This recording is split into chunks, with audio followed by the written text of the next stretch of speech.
Ice, ice, baby.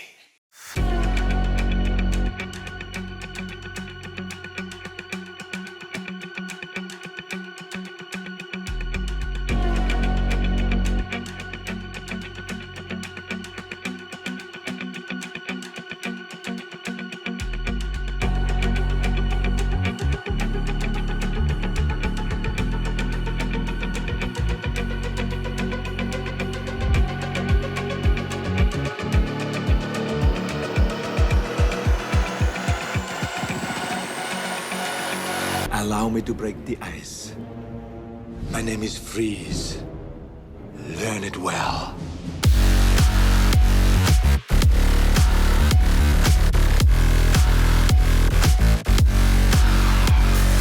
Chill out, dickwad.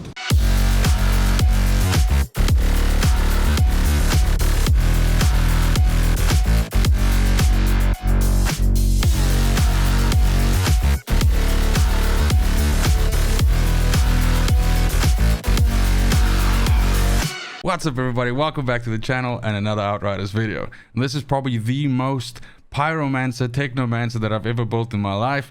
And with the changes to the game with the most recent patch, we are now able to build a AP version of the technomancer that plays a lot like old school speedrun Ash Blast Overheat Pyromancer. This is a build that's really good to run in groups and is fantastic at fast clearing expedition content. And right off the bat, I want to give a huge shout out to Stewboy, a regular on the Discord, on my Discord, for the overall inspiration for this build, as well as helping me to theorycraft which mods, which weapons and everything like that works the best.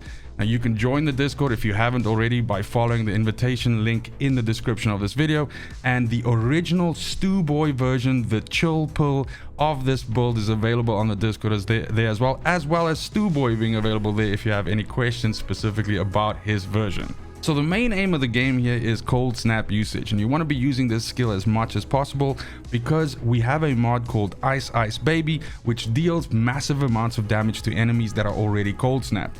Now we can further on drive down our cooldowns by using the correct weapons which apply status effects, as well as blighted rounds on our gun, and of course fixing wave we can also use as an offensive tool while also healing our allies and providing ourselves with additional ammunition for our blighted rounds. Now the footage that you're seeing in the background is me and Stu actually running together, and this gets more and more degenerate the more people run this build. And I think it would be absolutely hilarious to see 3 people actually blasting through content with this, due to the fact that you can actually feed off each other's cold snaps and each other's statuses, and thereby essentially having no cooldowns ever. As mentioned, this build excels at clearing expedition content due to the fact of you doing massive AoEs the entire time, and then in the case of coming across a captain or an elite that doesn't succumb to your combo, borrowing charge and blighted rounds will essentially finish them off quite easily. Now in the background you can see some footage of me actually fighting the Arbiter at the end of Trials, and while you are able to kill this and through the use of fixing wave essentially make sure that you can never die, this is of course a long fight, and this is not nearly as fast as what we see with some of the other builds that are available in the game right now. Something like blighted rounds firepower techno or triple turret techno is going to be able to kill the Arbiter a lot easier than this build can, aka a lot faster than this build can. But the trade-off here is that this build is able to do things in terms of AoE in expeditions that those 2 builds cannot do. And if you're planning on running a bunch of expedition content and not so much farming the Arbiter boss, then I can highly recommend this. As well if you're playing with friends, because this is just insane the amount of control that you can have over the battlefield. So when it comes to the actual build itself, we'll go through it as usual. We'll look at the weapons, we'll look at the armor and the mods, we'll talk about the skills and the rotation, we'll talk about the class tree, we'll look at the PAX choices, and I'll give you some advice on what to target first when it comes to your Ascension points. Now, because we are using blighted rounds, you don't really need a secondary and a pistol here. I do carry them on me though, obviously because of other builds, but generally speaking you'll be running with one primary weapon which you'll have blighted rounds loaded on, and this is what you're going to be using. Now charred lance is probably best in slot here. I don't think there's anything better than this, at least me and Stewboy agree on that point, and that's due to the fact that it has a perfect combination of substats and the way how you can configure it with having anomaly enhancement on it, resistance breaker and mage's rage. Now, Resistance Breaker is good here because as you are applying statuses to enemies, you are also further on dropping down your cooldown on all of the skills that you want to be using the entire time. So you'll notice that when you're in a fight, your cooldowns are going down slowly, and yes, if you cold snap and if you fixing wave and that hits enemies, that's also going to drive the cooldown down. But when you actually then start shooting your weapon and you're applying toxic to things and you're applying Resistance Breaker to things, that's actually just going to drive your cooldowns down even faster and give you instant cold snaps back. Now, we'll understand this a little bit better when we go to the PAX Choices, exactly why that's happening, but that's why it's important for you to have a weapon and that can apply some form of status on the enemy, and then also to have blighted rounds, because you need the toxic from that as well. Now, Armor Pierce on here is also fantastic because we are using a combination of mods that benefit from Armor Pierce, which we'll also look at. And then last but not least, status is also good on here because that's also empowering us even further, as well as making the statuses which we put on enemies like Cold Snap, which causes freeze, making those freeze moments last longer, and making the toxic that we put on enemies as well as the blight fire that we put on enemies tick for more damage. So when we get to the actual armor itself, I have Cranium of the Last Creature on the head there, and of course we want to be stacking as much anomaly power as possible. Even though we are using blighted rounds with this build, this is an anomaly build, so we want to be pushing our anomaly power as much as we can. This has power assimilation on it, and it has anomaly echo on it. Both of these are just giving us additional AP. Of course, power assimilation is for the amount of elites on the battlefield. We will get additional AP, so if there are no elites, we get nothing from it. And Anomaly Echo activates every time when we use a skill, and it's up for 6 seconds. Now, we are going to be using our skills a lot, and so we will have permanent uptime of Anomaly Echo. Now, Ice Baby is clutch here, and this is the reason why our Cold Snap deals so much damage. Now, you will be cold snapping, which will freeze a whole bunch of enemies, and then you'll get your cold snap back before those enemies defrost or thaw, and then you'll hit them with the second cold snap, which is just going to deal this massive amount of damage to them. Now, the amount of damage that Ice Baby deals is actually related to your AP. So if you boost your AP up, like for instance using Mage's Rage, then Ice Baby is actually also going to hit for harder. Then on the chest piece, we have our first piece of the Flame Leper. So we have Party Starter on here, which increases the strength of Fixing Wave by 8% for each enemy within the arena, up to a total of 100%, which is good. We have Alchemical Mastery on here, which says that our Blighted rounds, when it's active, increases our weapon damage or our anomaly power by 15% of our status power, whichever one of those two is higher. Our anomaly power is higher here, so what that's going to do is it's just going to drive our anomaly power up even more. Now here we have no resistance against the fortified, because we want to be translating some of our resistance piercing, some of our armor piercing into resistance piercing, because resistance piercing is important for us because it drives up our AP and it also empowers another mod, which I'll show you just now. This is also another reason why having armor piercing on your weapon is really good. Then when we get over to the pants, this is our second piece of Flame Leper, and of course let's quickly just cover exactly what Flame Leper's set bonus does. It says that inflicting toxic on an enemy 3 times transforms the status into Blight Fire, which deals more damage over time, basically a more powerful version of toxic. Now, because you are shooting enemies with blighted rounds, you're going to be applying toxic to them, and anything that survives your combo that you actually have to spend time shooting, aka a boss, a captain, or elite, is going to get blight fire dumped on them as well, because you'll be applying enough toxic to trigger it. Now, Virulent Compound is good here because it's basically a mini Captain Hunter and allows us to deal better with captains, elites, and bosses, because everything else will fold to this build, but those are the ones that'll stick around in the battlefield and that you'll have to spend some attention on. Unstoppable Force is the second part of the armor piercing, resistance piercing combo here, and what this says is it increases your anomaly power by 50% of your resistance piercing, which is why we're also trying to stack up our resistance piercing. And we also have Shatter on here, which says we deal 16% more damage against enemies that are frozen. Enemies are going to be permafrost with this build, so this is very good for us.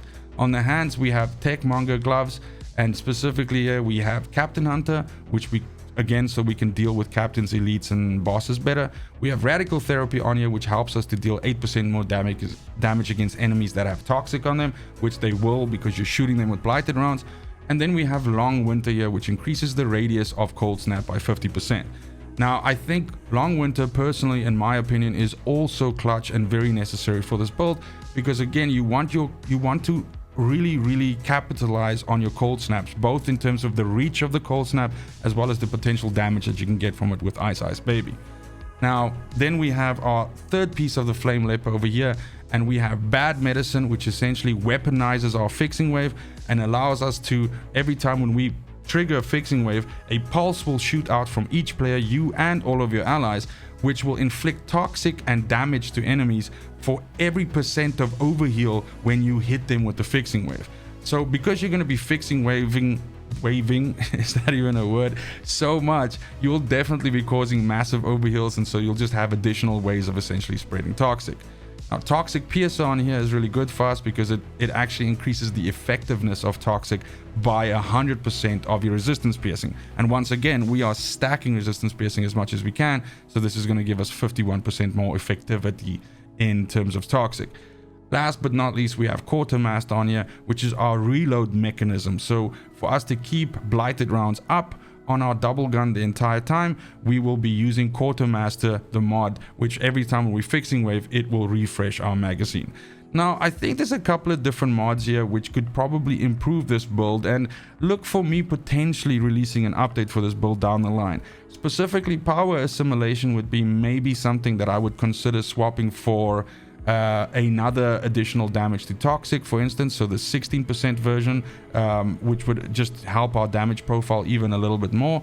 And potentially what we could also somehow bring in here is the mod for Cold Snap that comes with Borealis, which allows it to shatter. So both of those would probably increase the damage profile of this build greatly, but as it stands right now, this performs pretty well, and I'm kind of happy with it. Now, when we get over to the skills itself, I think it's pretty self-evident by now. What we have is we have Cold Snap, we have Fixing Wave, and we have Blighted Rounds. When you start out the expedition, you just activate Blighted Rounds, you go out and you Cold Snap, you Fixing Wave if there's stuff nearby you, and then you just shoot. And as soon as you start shooting things, if your Cold Snap and Fixing Wave aren't back already, they're gonna come back immediately due to the fact of you applying statuses to enemies. And at that point in time, you just repeat the combo. And the thing is, what you want to be doing is you want to be making sure that you're hitting with your second Cold Snap, you're hitting the stuff that you hit with the first. So that's why you're going to be dealing so much damage, because that second Cold Snap is going to hit a bunch of stuff that's already frozen, and it's going to deal a whole bunch of damage to them due to Ice Baby. Now, the class tree itself, we are going to be trying to pick up as much Anomaly as we can, but we do, however, want to end up at the end with Tech Shaman.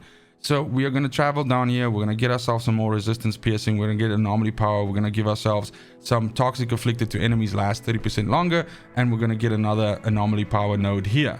Then we are going to go up through Wipeout, which will just help us deal with enemies that are maybe a little bit tougher, and so once they get to about 30% health left, then we'll deal 20% more damage to them.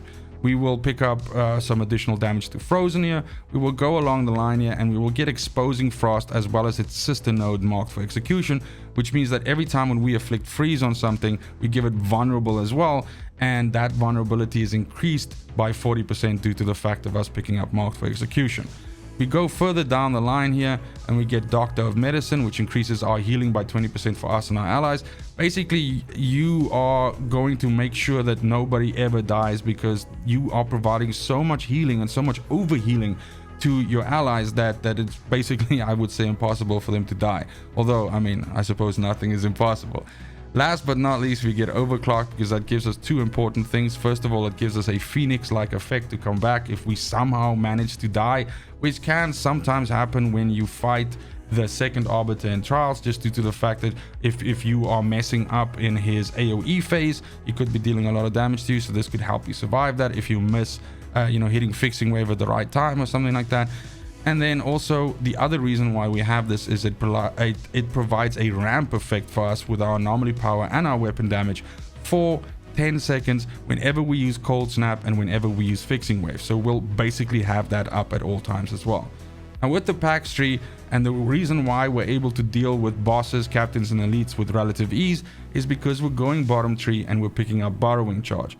So first and foremost, we get the Undying, which says that this increases our weapon and skill each by 5% for every 5% of missing HP. Now, you hardly ever have any missing HP with this, but if you do, it's actually just going to continue on empowering your AP, because we have Override, which says that your anomaly power is increased by 100% of your skill leech. And by default, you have 50% skill leech with this build. So that's only going to increase, the more damage you take.